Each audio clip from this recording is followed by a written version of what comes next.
give yourself a little bit of extra room, but don't just give yourself the whole practice. You can, but you will find yourself less productive than you would if you were like, I have 1 hour. One of the last recommendations I would make is plan the things that you forget. Create redundant practice plans. The best ones being, if we can't really stunt tonight, what would we do? Once I started diligently planning practices is when I started finding the most success with my teams.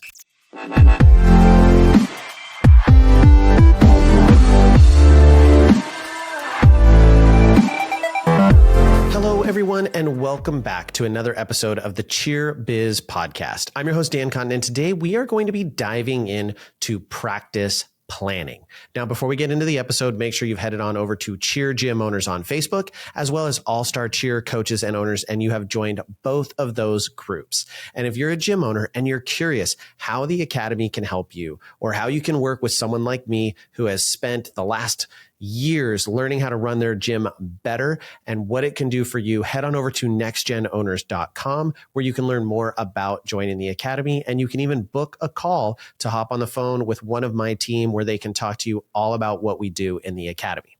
So now is the time of year where the question is often asked, why is this team ahead of that team? You've just gotten choreography and you have teams that are maybe being a little bit more successful versus teams that are struggling a little bit more. And oftentimes the question is, what's the difference? Or what is it that certain programs are doing to set themselves apart? So when they get to that first competition, not only are they not embarrassed by what they put on the mat, but they're thriving and they're crushing their routines and they're earning those early bids.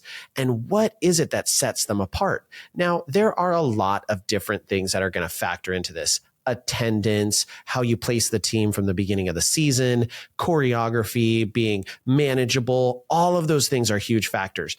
But one of the biggest ones, and the ones that we can impact right now, is practice planning. Practice planning is arguably the strongest lever that a coach can pull on to help prepare their teams for success. And so I want to dive into how I practice plan and some of the things I've learned about practice planning over my last 20 years of coaching. And I will be completely transparent with you. When I first started as a coach, I wasn't practice planning. I was just walking in and I was just kind of doing whatever came to me. I would have a plan coming into the day, but it certainly wasn't written down. And I would just kind of wing it because I was experienced. I knew a lot about cheer. I was an active cheerleader at the time, and I knew what I was doing. And then even after that, or at least I thought I knew what I was doing. And even after that, I felt, I've done this for years. I kind of know what has to happen. I didn't really spend a lot of time practice planning. And it is really, really important that you do. So why do I practice plan? Well, number one is it keeps me on task. Now, I am maybe a little bit ADD, although I was never diagnosed, and I will oftentimes bounce around between things that need to happen. Or I will get very, very focused on one particular thing. And before I know it, I've spent my entire 2-hour practice trying to figure out exactly what count this show and go needs to go on at the time that this flip is happening, because that's what matters to me in the moment. And I'm really just working on getting the best pyramid together. And because I haven't set a time limit for myself or anything else, I just do that and I accomplish the goal, but I haven't really stayed on task. I haven't done the things I need to do to set my team up for success and get the most out of practice. Now, we may have accomplished something, but I wasn't as productive as I could have been with that 2 hours or 2.5 hours, which is what we practice for in my gym. Number two is it makes practices more productive. So I just mentioned this, it keeps me on task, but it also makes practices more productive because I'm making a decision prior to practice about what are the things that we should be working on tonight or this week or this month. And I'll dive into that a little bit more. And I've made those plans ahead of time. So then I'm actually being productive with my time because I've planned it out by the minutes, by the hours, and I know what I need to do. I've talked about this in previous episodes. If you're a gym owner with time management, it's the same thing with practice planning. If I set myself a goal for the day and I just say, in this week, I want to accomplish X, Y, Z. And then I never break that down to the specific hours and maybe even minutes that I'm allowed to work on that thing. It actually creates a significant challenge for me because the work will expand to fill the time versus if I constrict myself to a shorter time frame, I'm oftentimes going to push a little bit harder. I'm going to work a little bit faster and I'm going to be more productive. So by setting time limits in my practice plan, I actually am much more effective as a coach.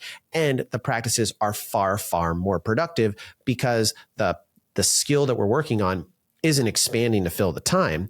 It is being done for that specific period of time that I've thought about ahead of time. And maybe even if it's not perfected, I'm still moving on because I've got to stay on my plan. Number 3 is this gets buy-in from the athletes at the start of practice. So we communicate our practice plans at the beginning of practice. In fact, the way we have it at our gym is we have TVs on each floor and we actually have a computer that is attached to those TVs and we pull up our practice plans in Canva. They're a presentation and they're editable really easy in between practices and we pull it up and we display it on the TV. So it's really big. The kids walk in when they get to the gym, they walk up and they're looking at what those practice plans are because they want to know, what are we going to work on today? And of course you hear the groans and the grumbles of like, oh, we're going to work on tumbling timing or, oh, it has conditioning or the dreaded, oh, it's got the jump conditioning workout, which is on ours every week, but they still grumble and groan about it every time we have to do it. And it really just helps get their buy-in. They know where we're going. And when we all know where we're going, we can all row at the same time in the same direction because we know what the destination is. The last reason that I think practice planning is absolutely so important and why I do it is it lets me focus on just coaching. Because the plan has been decided, I'm not having to think about, okay, well, what should we do next? And what should we work on here? And trying to plan practice in the moment. I just get to focus on coaching the skills, building connections with my athletes, and I let the schedule take care of itself. I've done that work ahead of time. So now it's off of me while I'm practicing, and I'm not having to spend a whole bunch of time figuring out what's next and what I should do. And that doesn't mean that I can't make adjustments. That just means that I don't have to stress out about it in the moment, and I'm not constantly sending the kids on a water break and turning to my co-coaches and going, hey, what do you guys want to do? That does still happen every once in a while, but it's pretty rare when you have a good practice plan. Now let's get into how we practice plan. So first off, I want you to look at it from a year, month, week, day, hour, minute perspective. So we want to start by planning our year first, and then we want to scale it down. Now, you've probably already planned your year. You've set some goals and some destinations, and then we're going to look at the months. What do you need to be accomplishing in those given months? And like for us, we're gearing up for full outs. So we know by the end of the month, we need to be running first halves and second halves full out so we can start putting the whole thing together. So we need to be doing some stunt throughs. We need to be doing tumbling throughs in this month. We need to be finalizing elements in the routine so we know what our plan is. So then when we hit October, especially about 2 weeks out from our showcase, which is at the end of the month, we can be going full out consistently and building those repetitions so athletes aren't feeling like they're in survival mode when we're doing a full out and performing, but they can actually perform and work on the technique and actually enjoy the experience of performing at their showcase. So we know that going into it because we know when our showcase is. And then from there, we know when our first event is. So we have plans for November. What is it that we're going to accomplish in November? Concurrently December, which is really just compete and then don't lose skills, try and keep progressing even though you have breaks. And then the hardest months to plan out, in my opinion, are January, February, March, and April, because you're kind of mid-season. So it's like, well, I'm not working on hitting this skill. So what goals do I set for myself? And we like to look at, by this time, we need to be scoring X amount of points. If we're not, then we need to be focusing on, the areas that are not scoring well. So that's kind of, hey, this month we're focusing on these things. And we create those plans to be upgrading and evolving our routine and mastering it. When you get down after the months, you start looking at the weeks. So what are we going to accomplish each week? I kind of mentioned that maybe we're starting front half, back half, full outs, etc. From there, we're going to then go to the days. And we like to plan each day one week at a time. So ideally, I'm sitting down with my co-coaches and we're looking at the coming week and we're going, okay, Tuesday we're doing this, Thursday we're doing this, Sunday we're doing this. And then that'll end our week and then we'll revisit because that'll allow us to tweak things after we've had a week of practice. Hey, maybe we need to work a little bit more on this based off what we saw this week. And then we can move forward from there. And as we plan our days, we start to plan now, what are the things we want to accomplish? And then getting into the hour by hour and minute by minute. You want to be detailed as you like. So me, I'm a little more general where we have detail where it's like, warm up and stretch for these 10 minutes. And then from there, we're going to work standing, tumbling synchronization for 15 minutes. And then we're going to work the elite section. We're going to work the 360 switch up through the kick double. And then we're going to work on this. And it's blocks of time to work on specific skills or 10 minutes to warm up, competition warm up. And then we're going to do our first full out. Some people, my good friend who sent me her practice plan this week, and I jokingly said she was Miss Cray Cray, hers is insanely detailed. It has the same kind of time parameters, but then it is like you will work on this thing, then this thing, then this thing, then this thing. So it has the progressions built into those times, and it's really, really detailed. Hers are multiple pages for each day. Ours are one singular presentation in big font that can be displayed. So we don't get quite as detailed with it. So it should be as detailed as you like. It needs to be detailed, so it can't be just kind of willy-nilly. You got to get into some detail with it, but how far you go down that rabbit hole is up to you and the amount of time you have. So do with that what you will. From there, I highly recommend you put your breaks on there. You should be putting your water breaks on there. So we're working for this 35-minute period of time, and then we're going to grab water. It is going to ensure that you give kids breaks. Believe it or not, that's one of the most common complaints I hear in the cheer industry is like, oh, you guys didn't give them a water break. And I hear it all the time with choreography. They did choreography for an hour and a half and they didn't get a water break. And in my head, I'm like, well, they stood around for an hour and a half and they maybe marked some motions, but otherwise they just moved from formation to formation.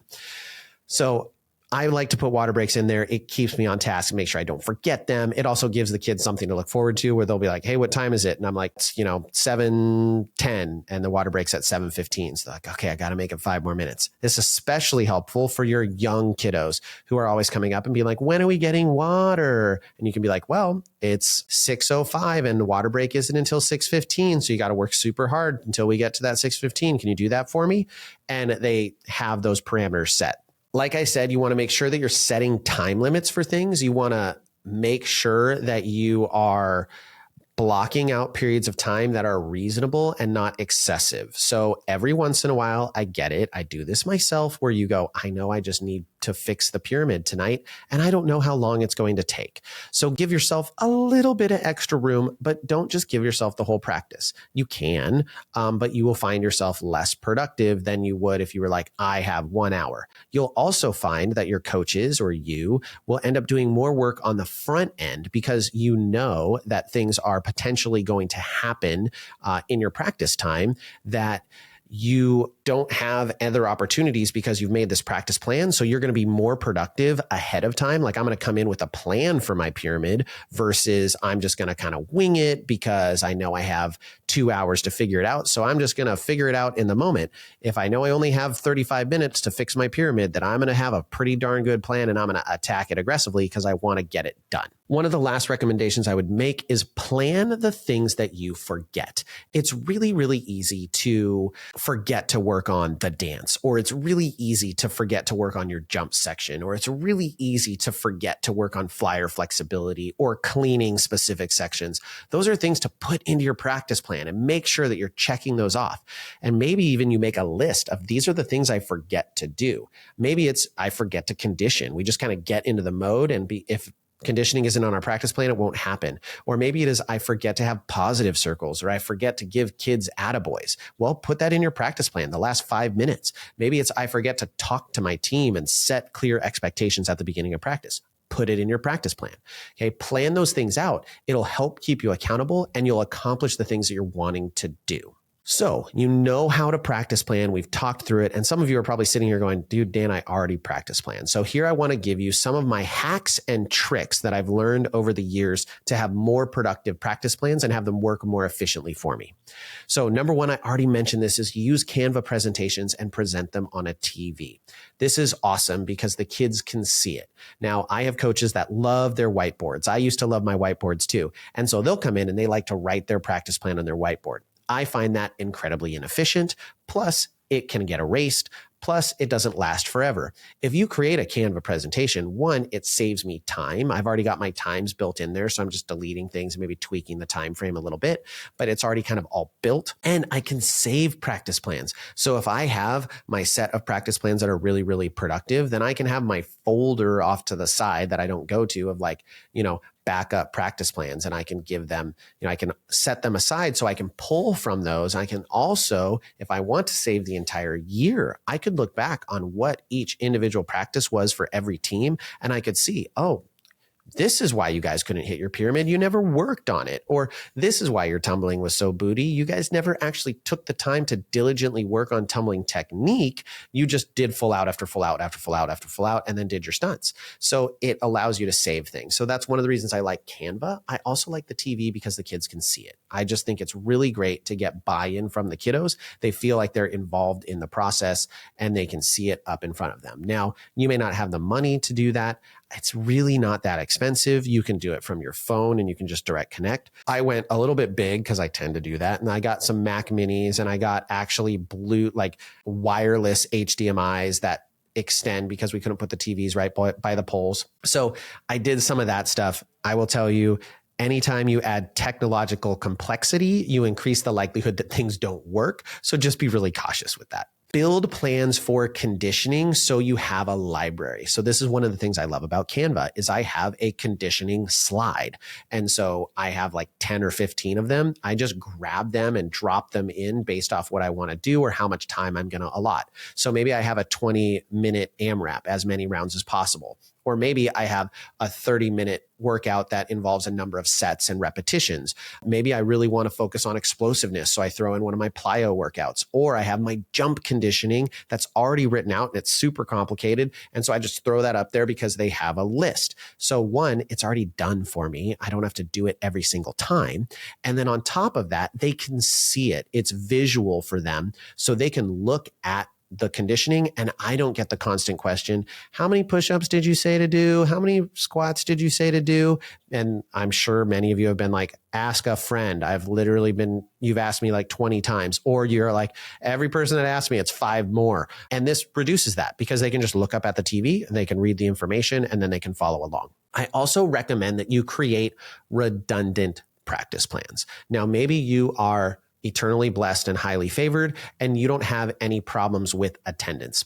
I, however, have problems with attendance, whether it be kids that are sick, kids that are on high school teams and have to cheer a football game that suddenly is now on Thursday instead of Friday, kids that have emergencies that come up. I mean, the sky's the limit, but I feel like we have less practices with everyone at it than we do practices. Like we have more practices with people missing than we do with practices with everyone there. And so create redundant plans because I've been there. It's super frustrating. You've made a practice plan. You're all hyped for practice. And then 20 minutes before you get that text message from a kiddo that's like, hey, I've been sick since last night, throwing up, and I'm not going to be able to make it. And you're like, could you have told me sooner? And I have this conversation with my teams every year. And I'm like, hey guys, do me a favor. If you're throwing up, I would way rather you text me in the morning and say, I've been throwing up all night. I'm going to do my best, but I don't know if I'm going to make it to practice. So I am mentally like, shoot. And then when I make my practice plan, I'm considering that you're not going to be there. Then make a practice plan, get to practice, and then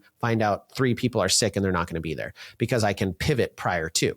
But that said, create redundant practice plans. The best ones being, if we can't really stunt tonight, what would we do? And then you create practice plans for that so you can pull from those as your backup. So you don't get into the mode of like, well, I had a practice plan and now it's ruined. You just go, okay, well, now I'm going to plan B, which is my redundancy practice plan. And you can have a couple of these. You could have a practice plan that's like, we can't do elites, but we can do pyramid based off of the stunt groups. Or maybe it's a practice where you can't really tumble because of floor space. So, you find out you're going to be sharing floor space with another team. You can't really work on your tumbling, or you can't go full out. What's your backup plan? What's your redundancy? The last thing would be have secondary assignments for both athletes and staff. And what I mean by this is no matter what score sheet you're on, you're going to have times where you need to work on elements of the routine that don't involve every athlete. And it can be really frustrating because what do kids do when they don't have a job? They sit down, they talk, they become a distraction.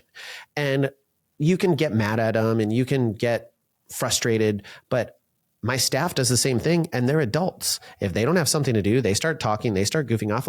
People get bored. And so what you want to do is you want to have secondary assignments. So plan those out ahead of time. Hey, if you're ever not busy, and literally by name, and you can have a separate slide for this, or like, hey, anytime we're on a break, these are the things you're working on. You can put it up at the beginning of practice. And then it's like, Sarah's working on this, Sally's working on this, Susie's working on that. And they know what your focus is that you want them going to work on, whether it be tumbling or jumps or flexibility. And they're not just choosing their own adventure.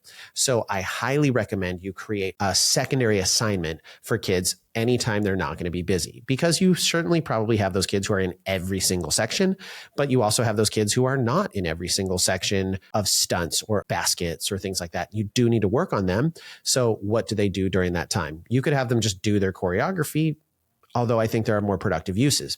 On top of that, if you have more than one coach on a team, have secondary assignments for your staff. So if you have 2 or maybe even 3 coaches on a team, hey, anytime we are separating out, these 2 coaches are going to be working pyramid with the team, and then you're taking the secondary assignment people so they're getting feedback and they actually have a coach who's pushing them. Because even when you give them those secondary assignments, it's highly likely that they're going to suddenly find that the most important assignment is sitting on their booty and talking and laughing with their friends. So you can have a coach assigned to that, and then they can be more productive. You can have that coach keeping them accountable throughout that timeline. I will tell you, I think practice plans are absolutely critical.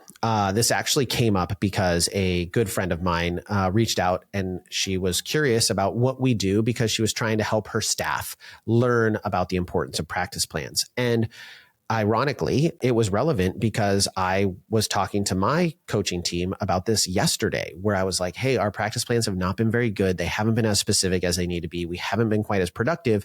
We really, really need to make sure that we're getting on the same page prior to practices.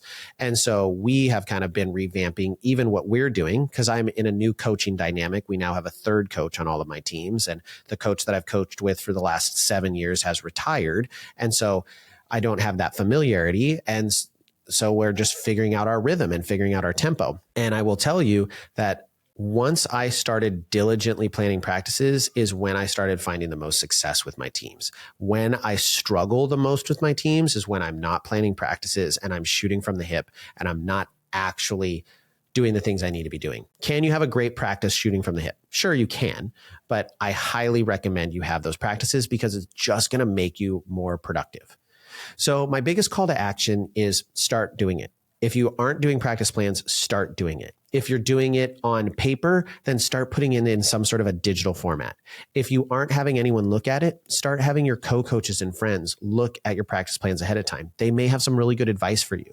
Start to elevate your game in practice plans. Create a library, create resources for yourself in the future. So you're going to make it easier for you and coaches that are going to follow on after you someday in your program. All right, everyone, I hope you got something great out of this. Thank you for joining me. It was a lot of work to get everything working today. If you can't tell, I have a little bit of a new setup and I'm kind of in my new studio that I've been working on. So surprise if you're seeing this in person. And I apologize if there's voices in the background. I'm actually at the gym. I've taken over an office. So it took me longer to get started. So there's some kiddos playing in the lobby, but such is the life of a gym owner, right? So anyways, thank you for listening. I hope you got something out of it. As always, we'll catch you on the next episode.